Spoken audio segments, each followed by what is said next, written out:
बुद्ध एक बार जा रहे थे तो भगवान बुद्ध ने मांस भक्षण कर लिया। अब चेलों ने देखा कि मांस भक्षण गुरुजी ने किया तो ये तो मौज हो गई अब तो, क्योंकि वो तो सब राजा के पुत्र थे, मांस भक्षण छोड़ करके आए थे। उन्होंने देखा गुरुजी ने मांस खा लिया, अब तो मौज हो गई, आश्रम में भी खूब मांस खाएंगे। और पूरा का पूरा आश्रम मांस भक्षी हो गया। शिष्य आनंद ने आकर के गुरुजी को बताया कि गुरुदेव ये सब मांस भक्षण करने लग गए। क्यों? मैंने तो कहा नहीं था मांस भक्षण के लिए, क्यों करने लगे? कहा आपने वहां मांस भक्षण किया ना उस जगह पे, तो आपको देख करके ये भी मांस भक्षण करने लगे। अच्छा, भगवान बुद्ध ने कहा कि मैं जो करूंगा वही ये भी करेंगे। ठीक है, मैं देखता हूं कहां तक ये करते हैं। भगवान बुद्ध ने सबको इकट्ठा किया, आओ आज हम आगे की यात्रा करते हैं। सबको लेकर के चले। रास्ते में एक जगह बहुत बड़ा चूल्हा जल रहा था, वहां पर जलते हुए अंगार वहां पर अंदर लगे हुए थे। भगवान बुद्ध उस चूल्हे के सामने बैठे, हाथों में अंगार लिए और पूरे के पूरे भगवान खा गए। और खाने के बाद भगवान बुद्ध हटे और चेलों से कहा, बेटा अब तुम भी खाते चले जाओ। उन्होंने कहा, नहीं नहीं महाराज, हम अंगारे नहीं खा सकते हैं। भगवान बुद्ध ने कहा, बेटा जब मैंने मांस खाया तो तुम मांस खा सकते हो, मैं अंगारे खा रहा हूं तो तुम अंगारे क्यों नहीं खा सकते? मैंने जो किया है वो तुम कर नहीं सकते हो, मैंने जो कहा है वो तुम कर सकते हो। उस मेरे कहे हुए के करने के तुम अधिकारी हो, मैंने जो किया है उसके करने के तुम अधिकारी नहीं। ये भगवान है। गोपीनाम तत्पतीनाम च सर्वेषाम एव देहिनाम। ये सभी का देही है, सबके अंदर बैठने वाला मालिक है। वो नाच कर रहा है, वो नृत्य कर रहा है। किसी साधारण जीव का ये नृत्य नहीं है। ये परीक्षित के प्रश्न का समाधान नहीं था, ये अज्ञानियों के प्रश्न का समाधान था कि ये नाचने वाला कोई साधारण महापुरुष, कोई साधारण जीवात्मा नहीं है, ये परमात्मा नाच रहा है। बाबा तुलसी ने लिखा है, अति विचित्र रघुपति चरित जानहि परम सुजान, जे मति मंद विमोह बस हृदय धरई कछुआन। भगवत चरित्र बड़ा विचित्र है, अत्यंत गूढ़ है। जो भगवत भक्त है, जो सज्जन है, जो श्रद्धालु है, उसके ही समझ में आ सकता है। और जो मतिमंद है, मूढ़ है, उसके लिए तो तमाशा ही हो जाता है। यहां पर सुखदेव जी महाराज ने इस महारास लीले की फलश्रुति कही है। विक्रीडितम ब्रजवधो गृदम च विष्णु श्रद्धानवोत अथ वर्णयेत भक्तिम पराम भगवतीम प्रतलभ्य कामम हृदो गमा सुप्त। जो भी व्यक्ति श्रद्धा भाव पूर्वक इस रासलीला के प्रसंग को श्रवण करता है, उसके हृदयगत काम विकार समाप्त होते हैं। इस बात को गौर से सुनना। ये काम लीला नहीं है, ये राम लीला है। इस रास पंचाध्यायी को जो भी व्यक्ति श्रद्धा भाव पूर्वक श्रवण करता है, उसके हृदय के काम विकार समाप्त होते हैं। तो मैं आपसे पूछता हूं कि ये काम लीला है कि राम लीला है? क्या सुना आप लोगों ने? काम लीला है, ये राम लीला है। यह भगवान कृष्ण की दिव्य रास लीला है। बोली रासेश्वर भगवान की जय। अभी हमें भगवान को द्वारिका तक पहुंचाना है। आज विवाह का प्रसंग है। हमारे प्रेम भैया भी इंतजार में बैठे हैं। यद्यपि स्वास्थ्य कुछ बहुत ठीक नहीं है, लेकिन तब भी विवाह इनके बिना अधूरा है, चलता ही रहता है। ये एक बात कहते हैं, शरीर बीमार होता है, मैं बीमार नहीं होता हूं।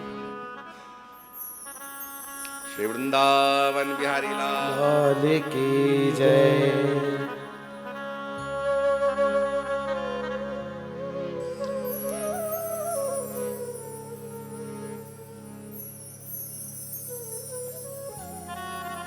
नारद जी के बताने पर कंस को पता चला कि मेरा काल कृष्ण और बलराम है।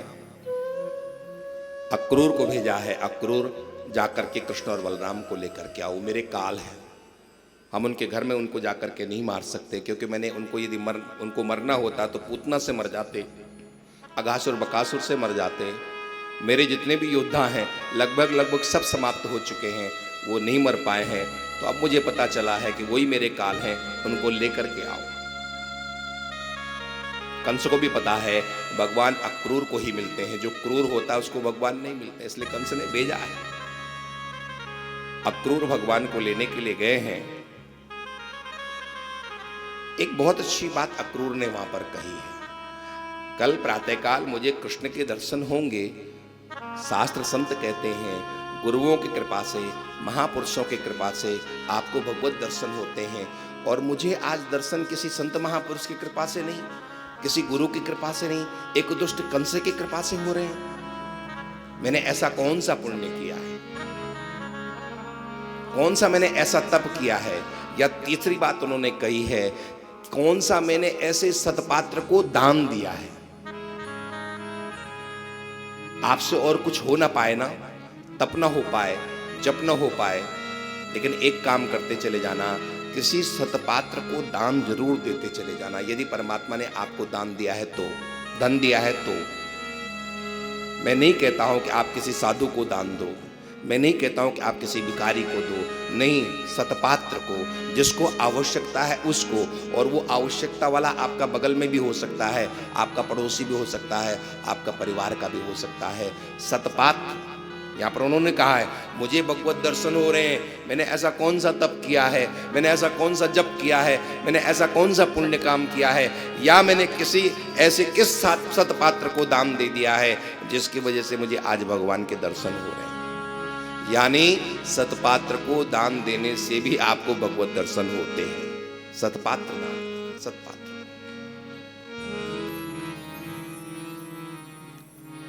पहुंचे हैं वृंदावन, सायंकाल का वो समय, कृष्ण को उच्चारण करके लौट रहे हैं। चरण चिन्हों को देखते देखते भगवान कृष्ण मिले हैं, भगवान को प्रणाम किया है, पहुंचे हैं, और प्रातःकाल भगवान कृष्ण जाने वाले हैं।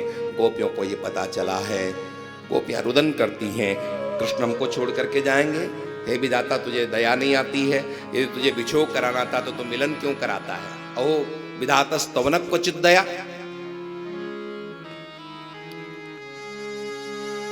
प्रातःकाल कृष्ण जाने के लिए तैयार हैं।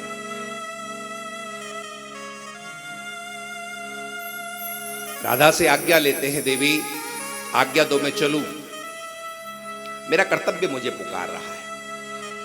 विनाशाय च परित्राणाय साधु नाम का कार्य यहां पर पूरा हुआ मेरा वृंदावन में। मैं अपने भक्तों के बीच में खूब रहा, अब विनाशाय च दुष्कृताम के लिए मुझे जाना पड़ेगा। ये दुष्टों का संहार करने के लिए मुझे इस वृंदावन के बाहर जाना पड़ेगा, क्योंकि मैं नहीं चाहता हूं कि वृंदावन जैसे ये पवित्र भूमि इन दुष्टों के रक्त से रंजित हो, इन दुष्टों का रक्त यहां पर गिरे। मैं नहीं चाहता हूं, मुझे वृंदावन से बाहर जाना है, मुझे आज्ञा दो वृंदावन से बाहर जाने की। क्या कहे राधा, न हाँ कह सकती है न ना कह सकती है, मौन खड़ी है। भगवान कृष्ण ने अपनी कारी कामर राधा को दी है, अपनी बंसी राधा को दी है। और जब से वृंदावन से गए हैं, भगवान के कृष्ण के हाथों में सुदर्शन चक्र है, लेकिन उसके बाद कभी भी बांसुरी का दर्शन वृंदावन के बाहर नहीं होता है। वृंदावन बांसुरी क्या है, बहुत प्यारा यह वाद्य है, वह प्रेम का वाद्य है, और वो प्रेम केवल वृंदावन में बसता है। इसलिए जब तक कृष्ण वृंदावन में रहे हैं तब तक वो मोर पिच कृष्ण के सिर पर रहा है, वो बांसुरी उस कृष्ण के होठों पर रही है। और जो ही वृंदावन से बाहर भगवान गए, न बांसुरी रही है न मोर पिच रहा है। मोर पिच की जगह मुकुट आ गया है, बांसुरी की जगह सुदर्शन चक्र आ गया है। विनाशाय च दुष्कृताम, भगवान दुष्टों का संहार करने के लिए आगे बढ़ रहे हैं। गोपियां भी खड़ी हैं, कृष्ण में छोड़ के मत जाओ, लेकिन भगवान का नाम एक मोहन है। मोहन का मतलब है जिसके अंदर मोह नहीं है। रोती हुई इन गोपियों को छोड़ करके भगवान पहुंचे हैं मथुरा। कंस का वध भगवान ने किया है। कंस के 8 भाई भी भगवान से लड़ने के लिए आए, भगवान ने उनको भी मारा है। अपने नाना उग्रसेन को गद्दी पर बैठाया है, अपने माता पिता को कारागार से मुक्त किया है, नंद बाबा को वापस भेजा है। माँ से कहना मैं जल्दी लौट करके आऊंगा, मेरा यहाँ कुछ कर्तव्य बाकी है, इससे मैं निवृत्ति हो लूं फिर मैं आऊंगा।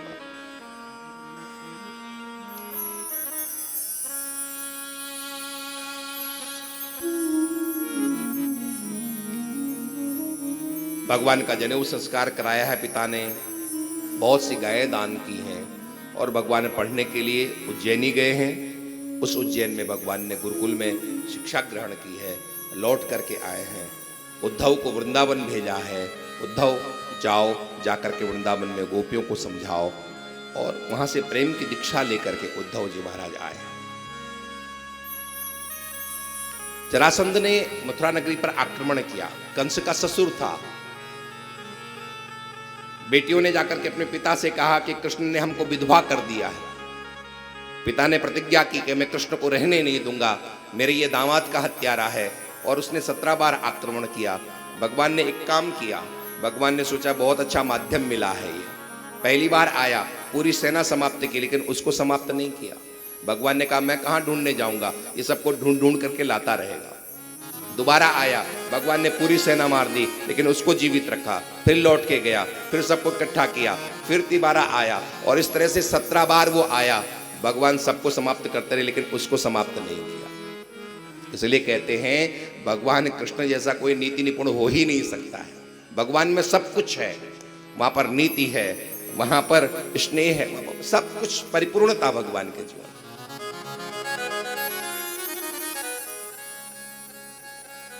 काल यवन आया, भगवान ने मुष्कुंद के द्वारा उनको समाप्त किया। और अब भगवान ने समझ लिया इस मथुरा नगरी में रहना बहुत ज्यादा दिन तक उचित नहीं है। भगवान सीधे पहुंचे हैं प्रवर्षण पर्वत पर। वहां पर आग लगा दिया उस जरासंध ने, किसी जंगल में जल करके ये मर जाएंगे। भगवान ने वहां से एक छलांग लगाई, द्वारिका पहुंचे हैं भगवान। और अपने सभी लोगों को भगवान ने पहले ही द्वारिका में लाकर के स्थापित कर दिया था। और ब्राह्मणों ने आकर के भगवान का स्वस्ति वाचन पूर्वक तिलक किया है। और वृंदावन वाले, मथुरा वाले, वो कृष्ण द्वारिका में जाकर के कहलाए द्वारिकाधीश। बोले द्वारिकाधीश भगवान की। भगवान द्वारिकाधीश हैं। बड़े भाई का विवाह रेवत की पुत्री रेवती से हो गया। बलराम जी रेवती रमण कहलाए। और अब भगवान कृष्ण के विवाह का दिव्य प्रसंग है। आइए भगवान कृष्ण के विवाह की ओर चलते हैं। महाराष्ट्र में कुंडनपुर है। भीष्मक जी वहां के राजा हैं। पुत्री उनकी वह रुक्मणी है। बचपन से ही कृष्ण को प्रेम करती है, लेकिन भाई दुष्ट है। उसने अपने बचपन के मित्र शिशुपाल के साथ में विवाह निश्चित कर दिया। और आकर के सूचना दी कि परसों बारात आने वाली है, आप तो विवाह के स्वागत की तैयारी करो। पिता कुछ कह ना पाए। रुक्मणी ने कहा मैं विवाह करूंगी तो केवल कृष्ण से करूंगी, उनके अलावा मुझे किसी के साथ में और विवाह मंजूर नहीं। पाती लिखी है और वो पत्र लेकर के ब्राह्मण पहुंचे हैं। भगवान मैंने आपके गुणानुवाद सुने हैं, आप मेरे इष्ट हैं, आप मेरे पति हैं। और यदि मैं आपकी नहीं हुई तो ये जीवन भले ही समाप्त हो जाए, मैं किसी और का वर्ण नहीं करूं। हमारे यहाँ प्रथा है, विवाह पूर्व देवी लड़की कन्या पूजन के लिए जाती है, मैं वहां जाऊंगी, आकर के आप मेरा वहां से हरण करके लेके जाए। भगवान को संदेश मिला। भगवान ब्राह्मण को लेकर के पहुंचे हैं, नगर के बाहर रुके हैं। और ब्राह्मण ने जाकर के रुक्मणी को सूचना दी है कि मैं कृष्ण को लेकर के आ गया। अब तो देवी रुक्मणी दिव्य श्रृंगार करते हुए माँ भवानी की पूजा के लिए पहुंची हैं। और भवानी ने भी आशीर्वाद दे दिया, देवी नमस्ये त्वम्बिके भीक्ष्णम सुसंतान युताम शिवाम भूयात पतिर्मे भगवान कृष्णस्तदनुमोदताम। माँ ने भी अनुमोदन कर दिया, तुम्हें कृष्ण ही पति रूप में प्राप्त होंगे। लौट करके बाहर आई है। भगवान तो तैयार ही बैठे थे, रथ में बैठाया, लेकर के चले। मार्ग में सबसे भयंकर युद्ध हुआ। भगवान ने सबको परास्त किया। द्वारिका में पहुंचे हैं। 2 दल बने हैं, एक कन्या पक्ष, एक वर पक्ष। और वहाँ अब दिव्य विवाह हो रहा है। आइए हम भी देवी रुक्मणी के दिव्य विवाह का दर्शन करते हैं। बोले द्वारिकाधीश भगवान की जय। रुक्मणी जी आ रही हैं। आइए हम सब मिल करके, आओ मेरी सखियों मुझे मेहंदी लगा दो, मेहंदी लगा के मुझे ऐसी सजा दो, मुझे श्याम सुंदर की दुल्हन। भगवान भी उधर से आ रहे हैं, द्वारिकाधीश भी, इधर रुक्मणी है। आइए हम भी अपनी बुद्धि को सब मिल करके रुक्मणी बनाते हैं।